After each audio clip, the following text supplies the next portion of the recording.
Sí, chicos, es un sonido de papel. O sea, si es que lo baja muy fuerte, hace un sonido muy fuerte.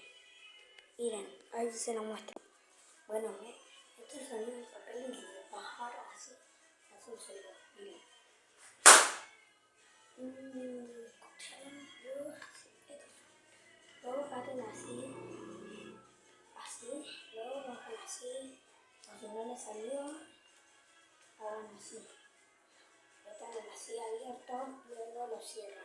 Y así es como le hacen el sonido muy fuerte. Así. Y ahora, así sigue este video. Voy a hacer otro video más. Y así podemos hacer. Así. Bueno, le muestro más y después le enseñaré cómo hacerlo. Chao.